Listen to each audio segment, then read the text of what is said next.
Welcome to TruPowur, home of the most powerful marketing tools, training, and technology on planet Earth. Get ready to earn, enjoy, and experience more than you ever dreamed was possible.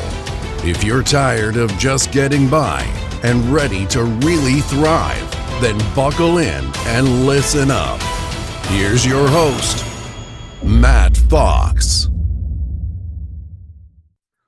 Well, hello, and welcome this fine day. Today on TruPowur Academy, we are going to be talking about market updates and their importance and how that ties into the analytics. So without any further ado, let me go ahead and share my screen.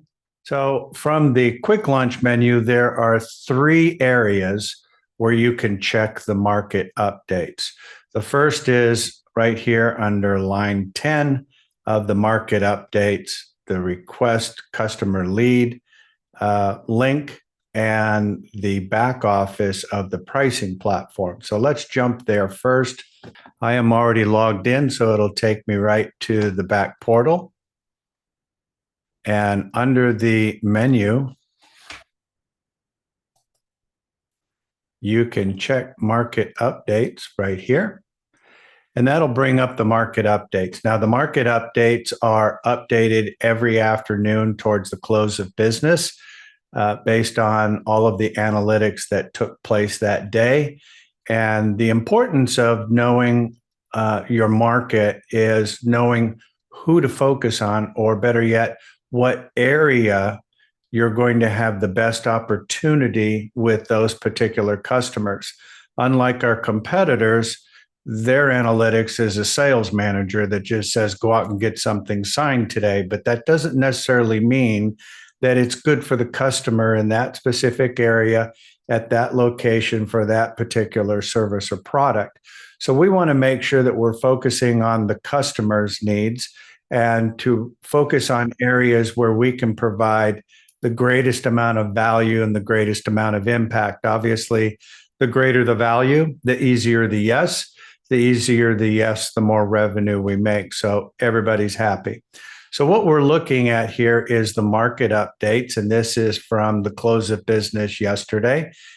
It'll update automatically late in the afternoon towards the close of business. So we can see that what we're looking at here at the top of the page is commercial electricity.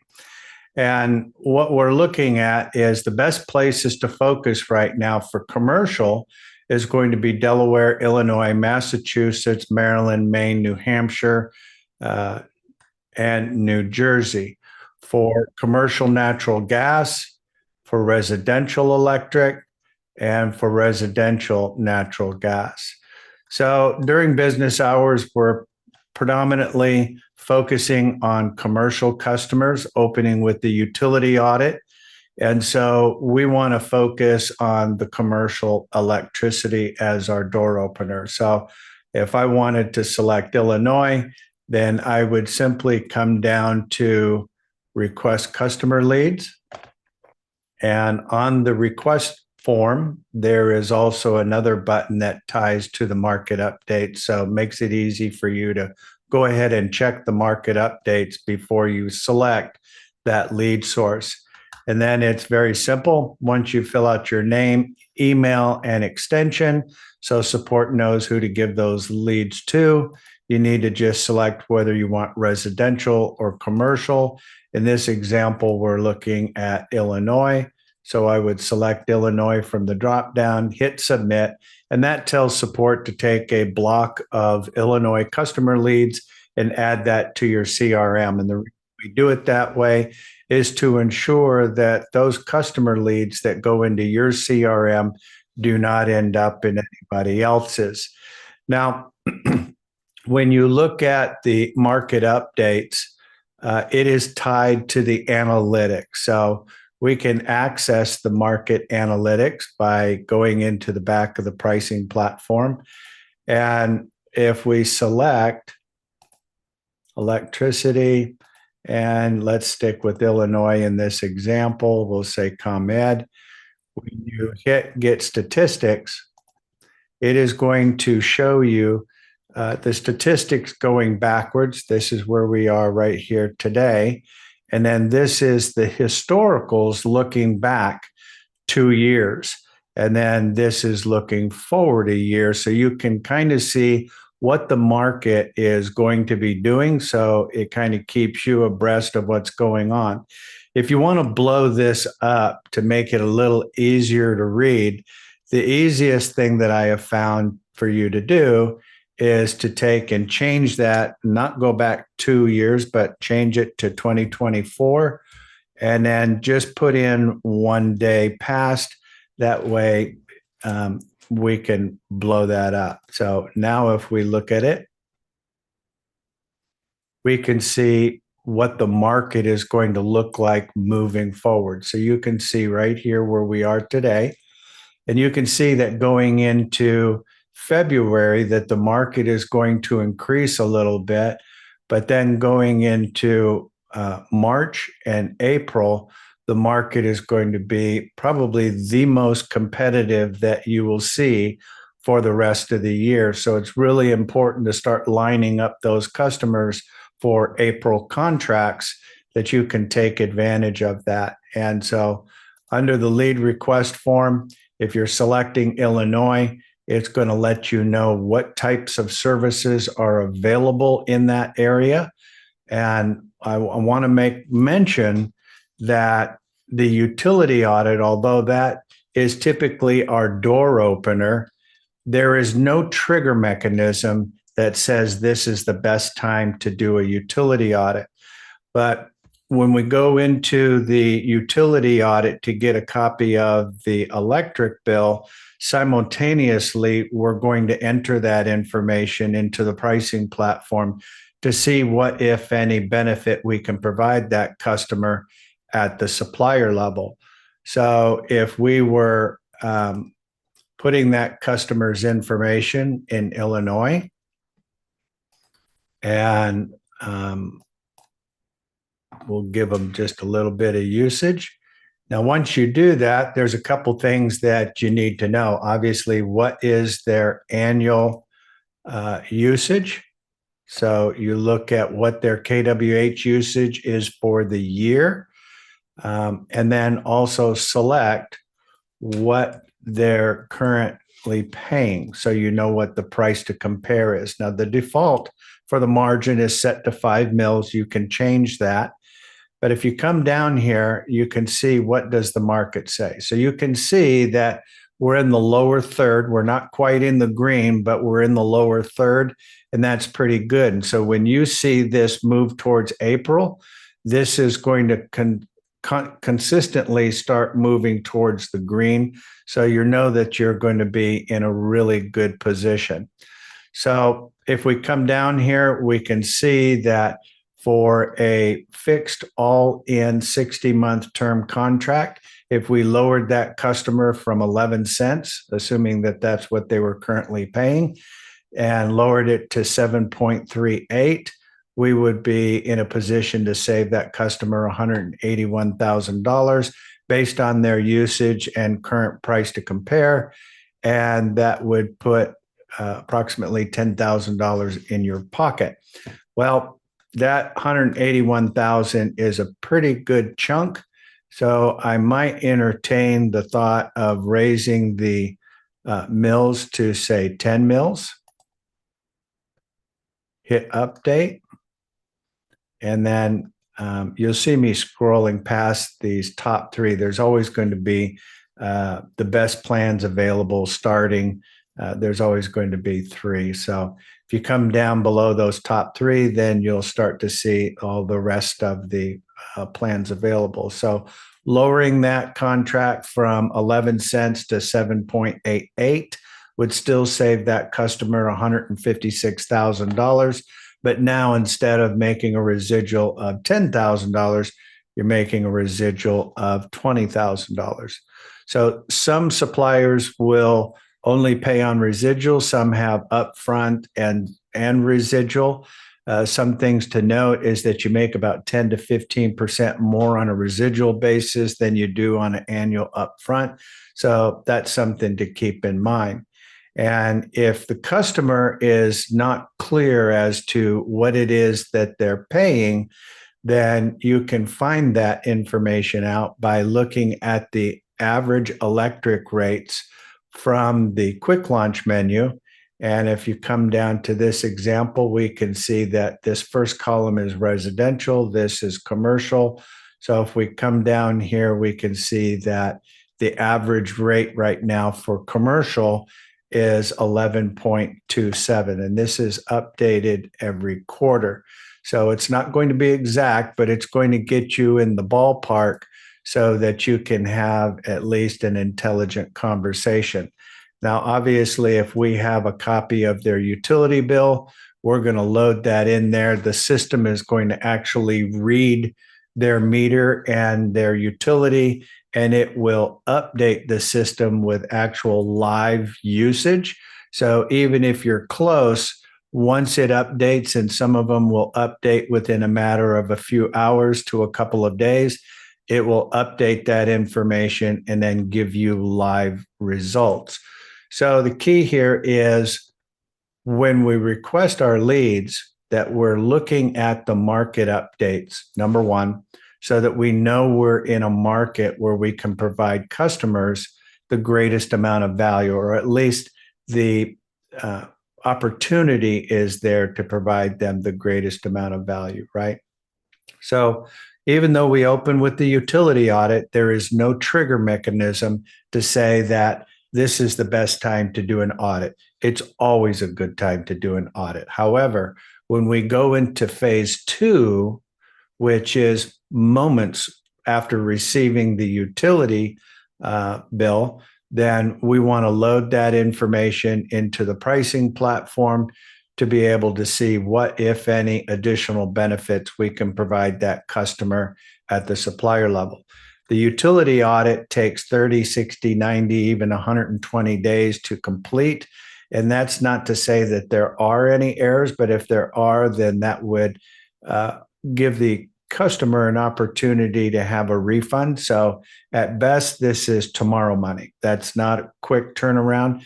Where you're going to find the greatest amount of value and long-term residual is in the commercial, either custom pricing, which is the reverse auction for any customer who has over 100,000 kWh annually, or matrix pricing. So a couple things to note. You'll notice that I put in 999, 999. That is because anything over 1 million kWh annually must be priced using custom pricing, which is the reverse auction. So if this customer used 250,000 kWh and you update the system, then you can see that the numbers are going to look significantly different.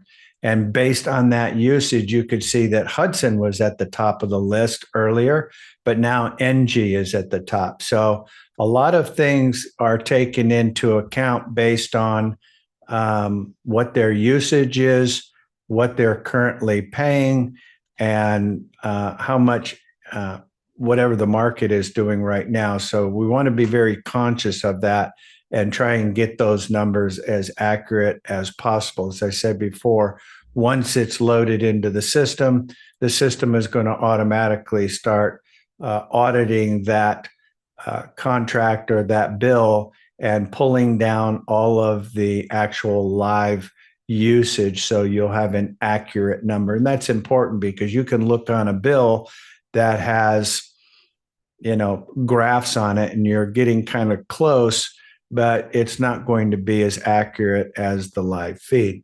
So that is really important to take note of that. And you can select, if you're wanting to see all of the different contracts. Obviously, we want long-term contracts. That's going to provide more income for you and provide greater protection for that customer as we move forward. So looking again at the market updates, which is available here. It is available under the menu under market updates in the pricing platform.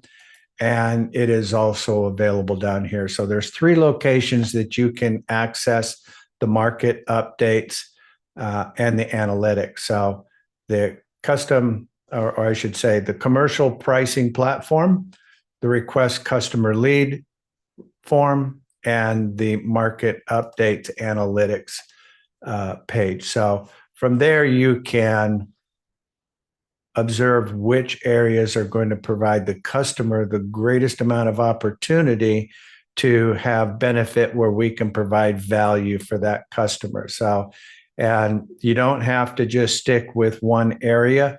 Remember, we work from coast to coast. So if you want to have some East Coast time, some Central time, Mountain, Pacific, make sure that you submit those so you have leads to work across the United States based on the amount of time that you put in there. So you can always go back and then do the same thing for residential, going after work hours when people have left work and gone home. Then you'll probably want to do that as well. So that is going to provide you a lot of value across the board. Now, it's much easier to talk to a customer using the utility audit going into the commercial side. And then we don't talk about all of the other services. We want to stick with the utility audit. Why is that? Well, if you put too much on a customer's plate, they're going to get confused. So let's look at the commercial sales cycle. So phase 1 is from the CRM dialer, contact the customer for an electric utility audit using the script and email template. So let's go ahead and jump into the CRM, because there's a couple of things that I want to make note here. Start at the top and click on your leads. You can sort these. I've got this selected to all, but you sort that by going to lead source and then selecting whatever state that you want. So if you had Illinois in there and you wanted commercial Illinois, then you would select that and then hit update. And then that will just pull up all of the Illinois customer leads for commercial. Now, I don't have any in there, so I'm going to just use our training platform here to kind of give you some tips on how to reach out to those customers for a utility audit and going through that utility audit phase. So there are 2 commercial, the utility audit and the commercial are both really geared towards the commercial customer. I personally like to use the commercial opening when I'm making calls, and there's a reason for that. So the utility audit explains what it is that we do, but sometimes you may have a gatekeeper or receptionist, or you may not know who has actually answered the phone. You will never, ever hear me tell you that when you call somebody to ask for them by name. Quite the opposite. So if you look at this good morning or good afternoon, if I realize that I'm talking to the receptionist or a gatekeeper, then I immediately would say, would you please transfer me to accounts receivable? Pause. Now, the reason I say that is because if they are a large enough company to actually have an official accounting department, usually their response is going to be, please hold, and then they transfer you. So why ask for accounts receivable?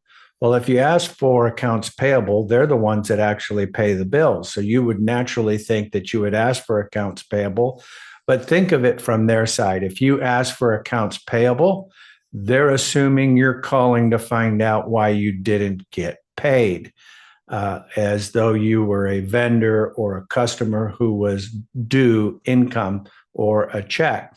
So if you ask for accounts payable, most likely that receptionist is going to drill down on you. Who are you? What's this about? And obviously, we're not going to lie.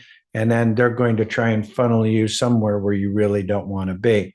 But if you ask for if you ask for accounts payable, odds are they're not going to answer the phone anyway. It's going to go to voicemail because they would much rather hear, your story. Well, this is so and so.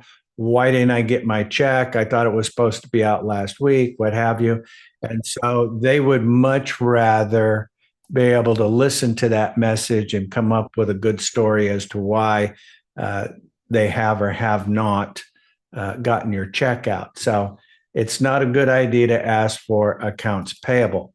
Instead, I would ask for accounts receivable. Now, if I ask for accounts receivable, I would say, would you please transfer me to accounts receivable?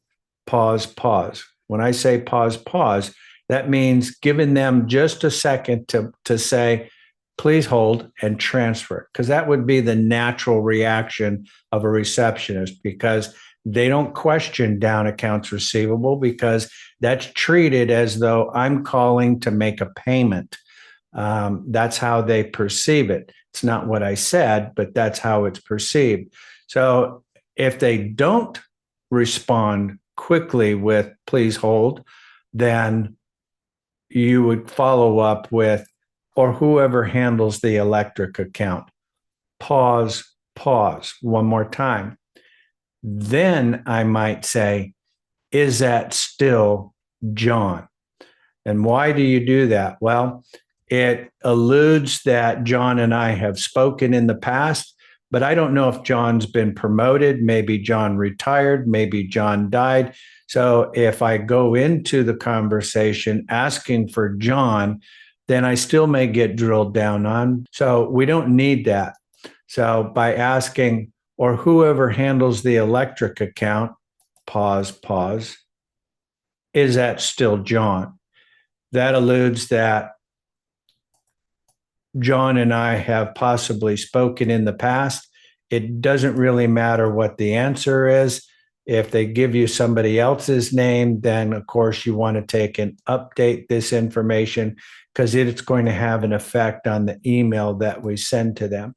So once they transfer me to accounts receivable, or the person who handles the electric account, introduce yourself. Yes, my name is Matt Fox with TruPowur and the State Energy Choice Program. Don't recall having spoken to you in the past. Are you new there? The response doesn't matter whether they've been there for 8 minutes, 8 weeks, 8 months, or 80 years. All we want is to get a read on that person's response. Not a problem. The reason for my call is I'm working on a report for the owner of the company. Need to ask a couple of quick questions to complete my report. Can you assist me? And then you can go into the rest of the utility audit information and explaining what it is that we're doing. That looking at your account, I don't see that you have had a utility audit within the past 4 or 5 years. And we're doing audits in your area and have found that 70% of the people that we audit result in substantial refunds that go back to the customer. And so all of that information is also available under Scripts. Looking at the utility audit, there's a couple of things that I do want to make mention, and that is some of the common objections. So when we're looking at, I hear people all the time say, we're not interested, or we're fine. Well, let me ask you, if you have an unknown problem and you do nothing about it, it's not going to resolve itself. Usually the problem will continue to increase. Given the statute of limitations, how long should you wait? Let me think about it. Like you, I want you to do whatever is right for you and your company, even if it means doing nothing. Our audit is 100% risk-free. There's no cost. It's a no risk proposition. Knowing the statute of limitations that we can only go back 4 to 5 years. What information can you provide that would be comfortable? So at this point, you want to make sure that when we send in this information out, two things. One, that we have the correct information for the person that we're needing to talk to, and we have their email address. So once you select that and select the personal, so if I talk to the person who is actually going to provide me the bill, then I want to use the personalized. So once I do that, it is going to pull their name into there. I enjoyed speaking with you. Per our conversation, please reply to this email with an attached copy of your most recent utility bill. It says for TruPowur Academy, because that's what the lead says for the business name. Otherwise, it'll show the business name right there. Please note that the audit is not just a renegotiation of your current electric contract, and no changes will ever take place without your consent or approval. Click here to learn more about the audit process. We have just recently updated these going out last night. So some of the verbiage is different. So you'll want to go in there and take a look at that. A lot of that stuff has been updated. So take a look at that. Also, if you're using the referred by somebody, this is obviously going to go to John, but you didn't speak to him. If their secretary gave you his name and email address, then we need to make sure that they know that I was referred to you as the person who handles the controlling cost of your company. We perform audits on utilities, electric and natural gas going back as far as 4 years. Over 70% of the bills that we audit result in substantial refunds and savings. Statute of limitations only allow us to go back up to 48 months, identifying erroneous charges and errors that are buried within the utility that are not visible on the utility bill itself. So it's imperative to get your audit started today. Please note, the audit is not a renegotiation of your current electric contract. No changes ever take place without your consent or approval. Click here to learn more about the audit process. There's a link for the video. There's also a link to a flip book. And there is also a little push. Get your audit started today by submitting a complete copy of your electric bill. And as our way of saying thanks, our company will send you a complimentary restaurant cash value voucher worth $500 to keep, even if there are no errors or savings. We look forward to working with you, providing their company name will show up here. A 100% risk-free audit. So want to make sure that you're conscious of that so that you are sending out the correct email going to the customer. The other thing is that when you're finished with this, when you hit dial,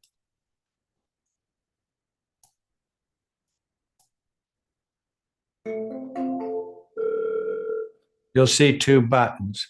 One is for your drop message and one is to hang up. The voicemail drop is if you get somebody's answering machine, then you can click that button. You need to click the button before the beep. So as soon as you hear, "Hi, this is John, I'm not available," click the voicemail drop. That is for commercial customers only. Let me repeat that. That is for commercial customers only.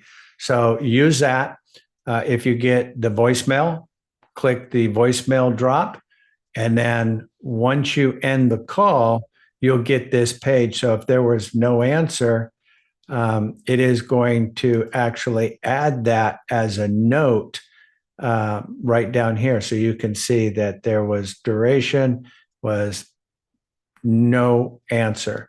But that doesn't change the status of it. So what you need to do is come up here to where it says 1, and then put that into first call, no answer, try again, or whatever the current status is. So if you sent them a utility audit bill request and it was personalized, or it was a referral, you need to make sure that you update that. So when you do, and you go back into your leads the next day, then you're not having to click at the top and then try and scroll down and figure out where you left off, because it'll take it out of your fresh leads and put it in one of these subcategories. So you can see that I have a whole list of customers that I made the first call, no answer, try again. So maybe on Friday or a different day, I'll go through and then start calling these. So when you open that up,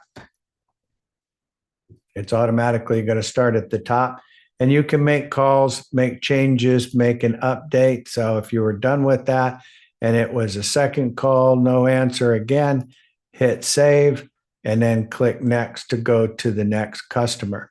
So what that's going to do is take that out of first call status and put it into second call status, or whatever proper category you want to put that in, so that you can keep track of all of your leads and how they pertain to what it is that you're focusing on and working on. So it's really valuably important to make sure that you have that clear. So looking at the commercial sales cycle. From the CRM, we're going to contact the customer for an electric utility audit using the script and email template. And then upon receipt of the utility bill from the customer, we're going to submit that to the auditors, which is a link to the page right there. And make sure to have the complete copy of the bill in a PDF format.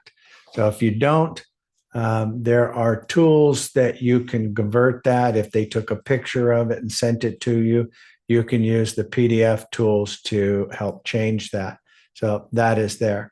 Then after uploading that to the auditors, if you do not need a mentor to walk you through the rest of the process, then immediately enter that customer's electric bill into the pricing platform to create and generate a proposal.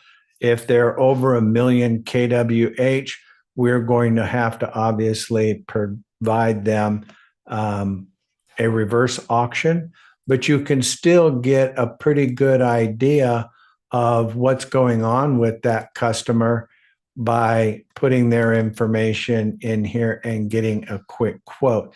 So you can still do that, except let's say, for example, if that customer had 3 million kWh. Well, if you put that in there, you're going to see that the system is going to say that there are no matches, because you can't price with matrix pricing anything over 1 million kWh. So what I always like to do is tell you to just put in 999, 999. Now that's basically just one digit below 1 million. So I can go ahead and get my numbers. I can create a proposal. I can do whatever it is I need to do without having to go through the reverse auction just yet.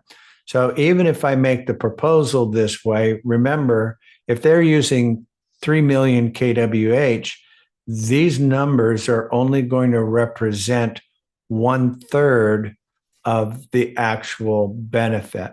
So if I sent this to a customer and they saw $156,000, well, in reality, that number would be 3 times as much.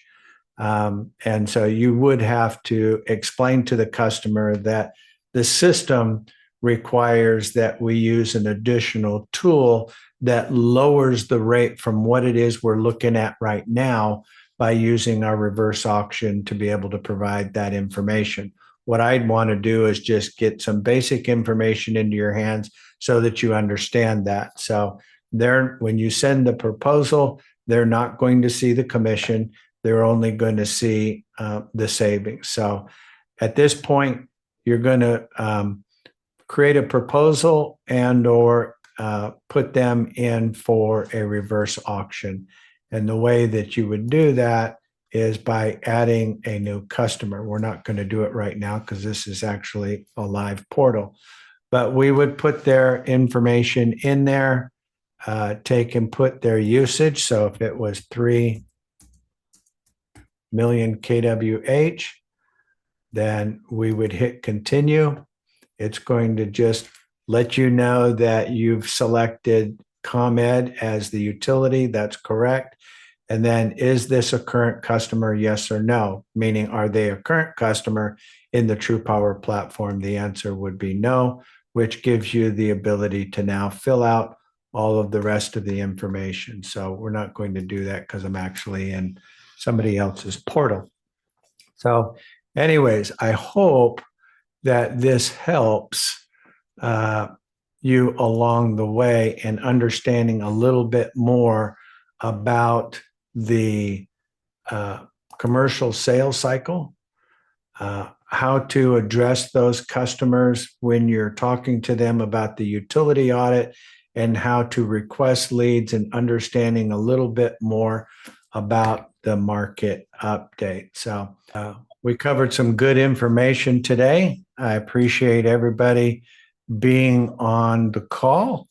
And as always, you don't have to go home, but you can't stay here. So have fun storming the castle. Bye now.